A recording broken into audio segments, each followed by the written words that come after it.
Welcome to the Module 4 e-lesson, which is on preparing e-lessons.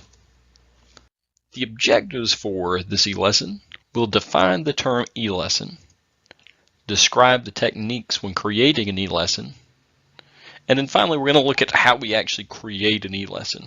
One of your assignments for this week is to go through and create an actual e-lesson on the content you've chosen. So let's dive into an e-lesson. This is one of those things that it's not easy to find a clear-cut definition out there within the reading. So I'm going to go through a very simple definition on here, and it is any lesson that's delivered over the internet. Most of the time this is going to be in video format. So let's talk about a few of these things as far as what an e-lesson is and what you need to do this. One thing that you think you need, I need a fancy camera in order to do an e-lesson, or I need a production studio. I need to actually have a place where I can record these videos. And this simply is not true. You don't have to have a fancy camera. You don't have to have an expensive studio or a dedicated place to do these. Although it is helpful if you have some of these things, it's not a necessity. All these add are the production quality, not the actual video quality. Some things that are helpful though. It is helpful if you have a webcam or something separate from your computer. That's just helpful because you can get a higher quality video with a good webcam. And they're fairly inexpensive. The one that I use for e-lessons or for video recording ran about $50 to $60. Fairly inexpensive whenever you look at it for what it can do. Also, a headset microphone is extremely helpful whenever you're recording audio for an e-lesson. It's a lot more clear. You don't get the, distance feeling whenever somebody's talking into a computer. So it gives a clear audio feed into that. But if you're really strapped for any of these things and can't afford any of those, then your laptop works just fine. As long as you have a camera and microphone on it, you'll be fine. So it's one of those things that you can spend as much money on the actual material for e-lessons whenever you're talking about production quality. So if you want a high quality camera, a high quality microphone, yeah, there are products out there where you can spend a lot of money, but you don't have to. It's a very basic thing where you can use any laptop as long as you have a microphone and web camera. Also, you have to keep in mind that e-lessons sometimes are screencast. A screencast is just whenever you record what you're doing on the screen. Similar to what I'm doing right now, where I'm going through and walking you through this e-lesson. You don't actually see my camera.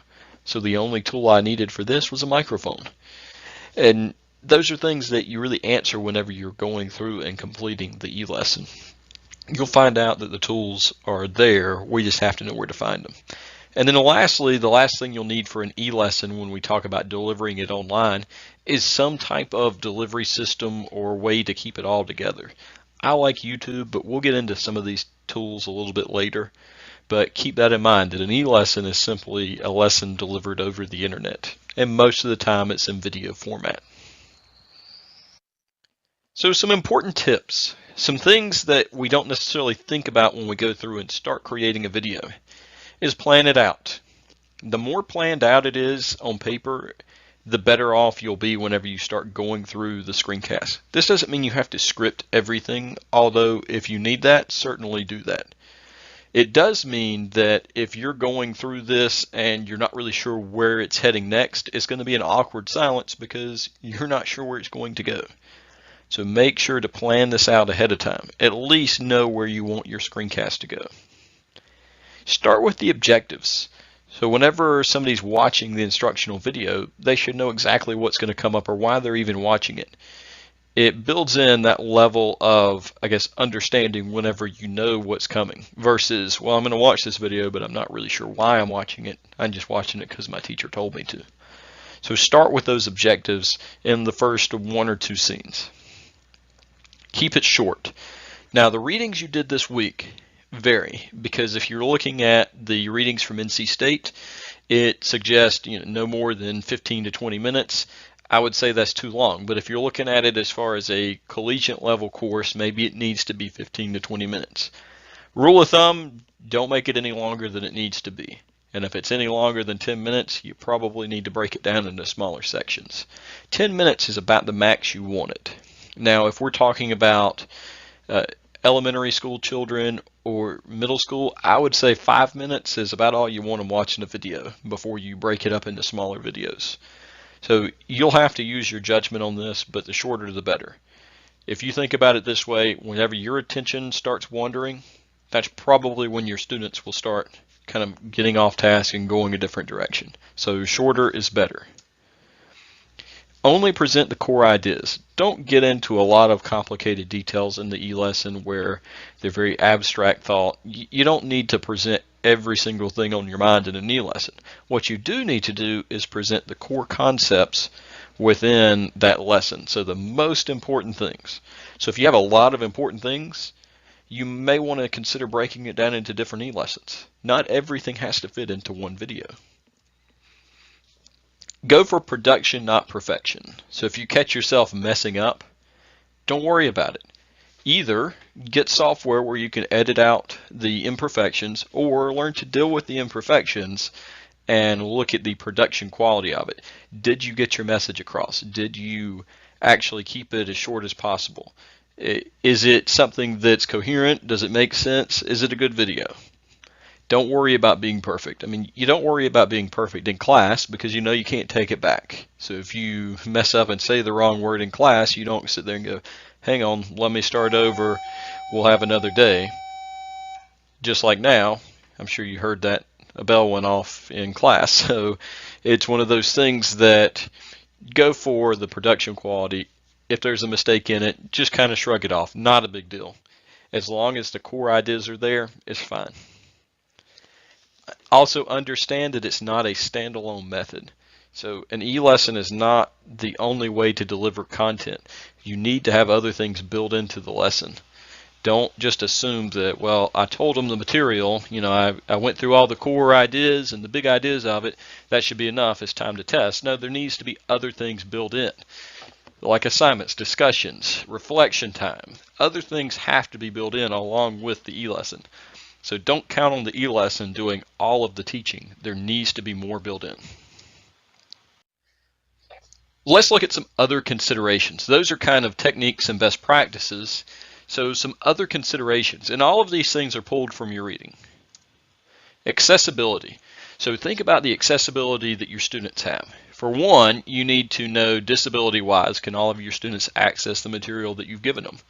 I mean, you've got to really go through and consider, does everybody have fair and equal access? Also, think about the device your students are using. Because if you're asking them to download this video, but the device doesn't support the format of the video, then that's going to be a problem. And it's one of those things that if in doubt, I would ask somebody to actually test this out to make sure they can access it on the device that your students have. So if at all possible, I would test that out. The next thing is reusability. Can I reuse the same video in another class or another semester? So if you're thinking about dates and times and all of that, I would keep things relative and not put in a lot of specific information as far as date and time, because once you do that, you've lost a little bit of that reusability. Also think about, is there a way that I can easily update the video if need be? And some of those things may require some editing software. Other things you can easily go through and just add in another video. YouTube is great for allowing you to do that. And also think about the amount of content on the screen. So if you think that it's a little overwhelming with the amount of content on the screen at a time, then break it down into different slides. You don't have to fit everything on one slide or on 2 slides or 3 slides. If you need to space it out, use 10 or 20 slides. Use as many slides as you need, but I would limit it to 4 or 5 things on the screen at a time. Any more than that, and it really does get a little jumbled. Now, I'm about to break my own rule coming up, but you'll see why. The supplemental resources for this week. These video best practices. It is a good reading to go through and look at some of these best practices. It's from UNC Charlotte. It's a quick read, a little checklist of some of these best practices.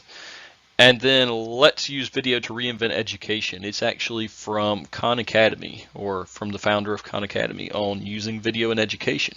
So it's a very good supplemental resource. If you have time, go through and look at that. You certainly won't regret it. And now, as promised, looking at some of these e-lesson tools. Now, this is not the only thing out there. This isn't the standalone list because it is ever growing, but these are some of the things that I've used and I know they work really well. So whenever we're looking at video, we have Edpuzzle. Edpuzzle is a way for us to embed questions into YouTube videos. So after we have our video and we want to add questions in, we can use that. And then we have the YouTube video editor. That will allow you to go through and piece together different videos to make one video in YouTube. TED Ed Lessons is another way we can add multiple videos into a lesson, and also add in questions that go along with the videos. We can use PowerPoint, so you can turn any PowerPoint into a video. It will turn it into an MP4 and you can then upload to YouTube. Screencast-O-Matic is something for your PC or Mac that will allow you to screencast from your PC, so you can record the screen. Screencastify is the same thing, except it is a Chrome extension, so you don't have to actually have any software on your computer to do this. You can just use that extension and record your screen as well. Annotate.net is another screen recorder, but it's one that if you have a touchscreen device, you can actually use that to draw on the screen and do different types of things with that. So if you're used to doing math or something like that and want to be able to write on the screen, I would definitely check out Annotate.net. And then we have Powtoon, which you can go through and have an animation of your content. Now, if you're not used to using Powtoon or have never seen it before, it might take you a little bit to learn how to use it, but it's a fairly simple way to go through and put together an e-lesson or content for your area. So now that the tools are behind us, it gives you a ton of tools. Feel free to use any of those or none of those and choose your own. But coming up next, you'll need to complete the discussion. So this week's discussion really ties into the best practices for e-lessons and how to go through and create them. And then you'll complete the assignment, which will be completing an e-lesson on the topic you chose in Module 1. So all the way back in Module 1, you chose a topic, and now you're going to be completing an e-lesson on something with that topic that also ties in with the assessment that you built. And then you'll complete the reflection on the process of creating an e-lesson. So if you have any questions about the content this week, feel free to let me know.